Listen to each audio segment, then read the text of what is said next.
Hey there everyone, welcome back to the Main Street Garden. It is early in the morning here in late June.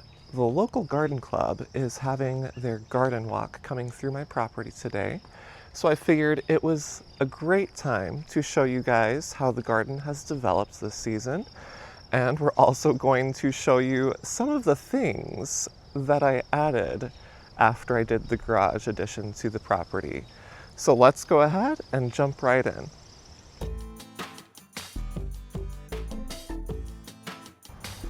We're going to start up here at the front of the property like we normally do. My very front planters are looking fantastic for this time of year. Believe it or not, there is only one Hoopla Vivid orchid in that entire pot, and it has already encompassed the entire thing. I think they're about 16-inch pots. We have it mixed with Super Tunia honey, and then we have, it was like a Royal Hawaiian elephant ear. I can't remember the name of it, but I'm hoping it gets a little bit more height. Up front here, we have a new hedge of the Invincible Wee White 2.0 hydrangeas. They are new for 2027, but I was able to get a hold of a whole bunch of them. Instead of doing my traditional hedge of petunias in front, I figured let's do something a little bit less maintenance from year to year. Up here, we have the front planters by my front doors, and I couldn't be more happier with these right now. So just to give you kind of a rundown of these, we have the Surefire Whites, we have the Acapulco Coral Reef, we have a trailing begonia, Silver Falls dichondra, I want to say that's French Quarter in the back, and then we have an ice plant, and then we have a Proven Winners rose begonia. I can't remember the exact name, but I'll put it up on the screen for you. We're coming up here on the corner garden that we remodeled last fall. I had to do some rearranging because there was some dieback that happened over the course of the last season in winter. In the back, I decided to add some conifers, so this is Kelsoki Spire. The hydrangeas came back nicely, the panicles in back, so we have Little Lime Punch. And then we have in front here a glorious display. Hoopla Vivid Orchid is my signature plant for this year. We have a new Let's Dance Skyview hedge because the ones that I planted last fall did not make it, unfortunately. After doing some research, I found out that it is indeed not a good idea to plant macrophyllus in the winter, or not in the winter, but in the fall, because they need time to get rooted in. Check out that view, you guys. This is your first sneak peek of what we have to come. Over here we have some new, for me, trying this year, dahlias. So this is the Virtuoso Pinkerific dahlias, and they're absolutely glowing in the garden. Unfortunately, you can see that the Japanese beetles have decided to start doing their thing. Flanked on each side, we have Verbena bonariensis, and then we have the Suncredible sunflowers in the center. We have a new umbrella pine. Check out these guys. They look amazing. Those are the Magellan zinnias. It looks like I maybe had a bunny come through overnight. That's new. I didn't even see that this morning. In the center, we have an amazing display of the Super Tunia Hoopla Vivid Orchid. And then we have the, again, I can't remember the name of them, but I'll put the name up on the screen, and then more of the sunflowers. The very first view of the new planting of Little Lime Punch is going right here. Instead of doing my signature cannas in the back row, I did hydrangeas this year because I'm just trying to make this a little bit less maintenance from year to year. The lilies are in full bloom right now. Absolutely beautiful. And then over here, we have a new, this is an Isley plant, but it is a moonstone blue spruce on standard. So I like that because you can get the blue spruce kind of above what you're growing below it without shading the needles on it. You can see more repetition here. This is the first year that, oh, there's a cat. Surprise. I love visitors in my garden, but that was a little bit of a surprise. Hello, sir. Thank you for visiting. 5 stars, 4. We'll sleep again. Anyway, this is Dark Side of the Moon is Stilby. I was able to get about 6 of these, so I have them planted in a couple locations in my garden, and they're doing really well. I was excited to try them. Let's just do a pan here of the newest addition to the garden. Over here in the corner with our little visitor, we have Incredible Stormproof. Believe it or not, those started as quartz this year. I can't believe it. They are basically fully bloomed out. I mean, they're not huge plants, but they're incredible, or should I say incredible. I am beyond happy with how they've done this year. We added the copper basin, and then in front of the copper basin, I put Downtown Miami Magic Coleus. And it's such a great view right now. Everything is either just starting or in peak bloom right now, and it's fantastic. Back here we have the Picasso calla lilies doing their thing. These are one of my favorites, and they always do amazing for me. They multiply, just fantastic. I have people starting to come in for the tour here, but we'll finish up here real quickly. We have the blue spruce, and then we have some luminary ultraviolet phlox. We have Daisy May doing its thing right here. This year, I added a few roses to the garden. This is one of them. So this is reminiscent coral, and it smells fantastic. I did a major addition of macrophylla hydrangeas because I decided to give the Proven Winners line a try. So this is Let's Dance Can Do in the back. This one was a 2-gallon that I planted, and then this guy was a quart. And then we have Tough Stuff Top Fun. Again, another new addition is Dream Area Daydream Thrift. I just loved the little drumstick blossoms on it. Another Isley plant that I added is Primo Arborvitae, and I love it. The little arms on it, it's just so fun. And then lastly, back here, we have, I'm trying to recreate what Spring Meadows is doing in their own garden here. So we have Little Lime Punch in the back, and then we have Let's Dance Skyview here.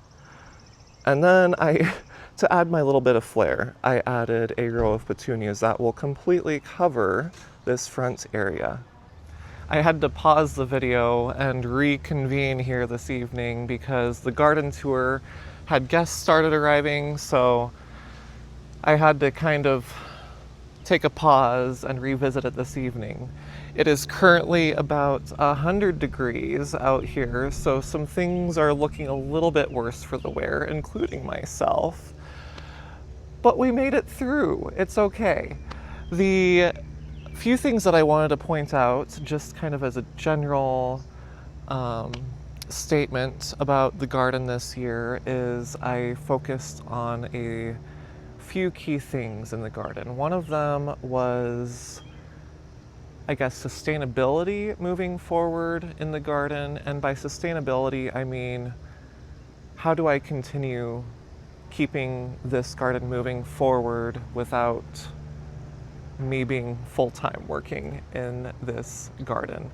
So part of that is over in the corner here. I put over 600 feet of drip irrigation throughout the entire garden, and it is all controlled by this controller here.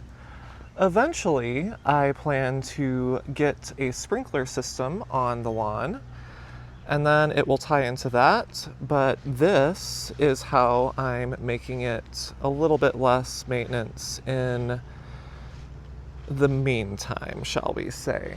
I do have drip going to all the pots as well, so you see that little line right there.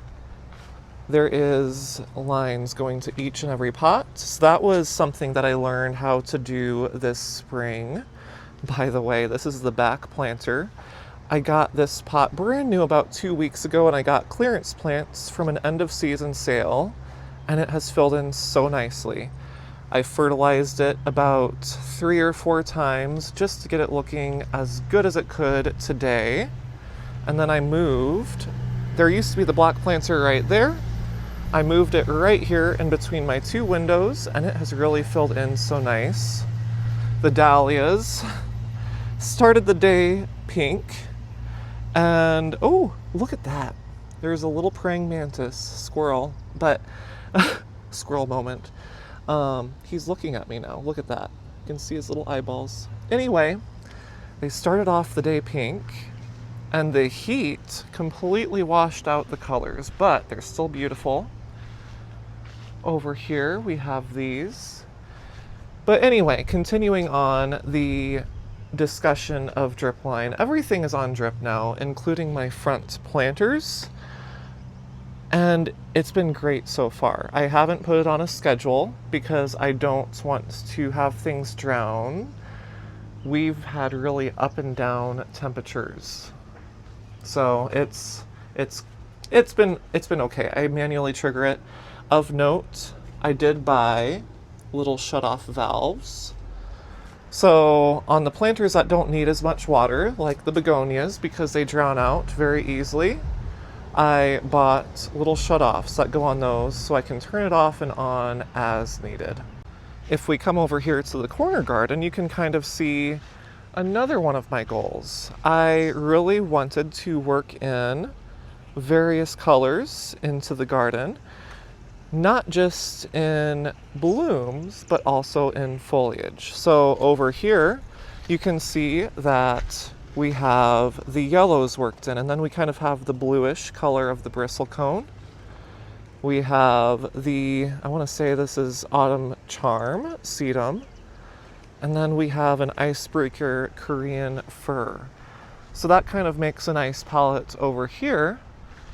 And then over here in the berm garden, you see the blue spruce, and then there's another little blue spruce. So this is the blues, and it's really come together so nicely. I'm looking forward to having some of that winter interest because it does get a little bit boring in the off season when things are not in full bloom. I think this, again, circling back to Primo, this has to be my favorite conifer that I've added. It is such a cute little wabi-sabi moment over here by the walkway. And then of course, we have the garage. The garage got done here, oh, I can't remember. Well, it was built over New Year's. We talked about it last year when you saw the old shed that was right here was small. It got moved away, and then the garage got built. Last weekend, I scurried to get the decking done, and thankfully I was able to accomplish that. And then just yesterday, I added this privacy screen. And this is one of my favorite views of the entire garden, right? This moment right here. So you have the blue spruce, you have the basin, and again, we have that repetition of color. So I added an Anna's Magic ball. So this is going to get bigger. It'll get to be maybe about 2 foot tall. So right now it's just under a foot, but you get that pop of lime in there, and then you have the blue, and then we have the Black Hawk's tall blue stem. So that'll get about yay tall. It'll be a nice anchor. But we have the various heights, we have the textures, and we have the colors now. So that was, again, one of the big things that I was trying to accomplish this year in the garden. thank you for joining me on this tour of the Main Street Garden. I gotta tell ya, it has been such a huge undertaking this year. We brought in 15 tons of dirt to do the berm garden. That was kind of in accordance with the just trying to get everything shored up on the garage. And there was 90 bags of mulch. Unfortunately, I don't have any local suppliers of mulch, so the closest place that would have bulk mulch would be about 35 minutes away, and it is just cost prohibitive to do a delivery, so I had to buy bags, which it was a lot. My knees are angry, and so is my body, but it's okay. Last night, I had that moment where you just kind of, after I mowed the lawn for the tour today, I had that moment where I just kind of looked around and I'm like, wow, this is kind of a wrap of the garden this year. And it's truly come into its own here in the last few weeks, and I'm loving it. I'm hoping that this wonderful bloom can continue, and hopefully it'll only get better from here. But I think I might be bumping up on a really long video, so I don't want to keep you much longer, but thank you so much for joining me and watching this video. I hope you guys enjoyed. And I'll be doing another video here in a month, because this is kind of more so the spring season here that's just kind of coming into summer. And then the summer is going to start here in a few weeks with those rounds of blooms. And it's going to be a completely different palette moving forward. But until then, thank you for watching the Main Street Garden, and I hope you have a great week.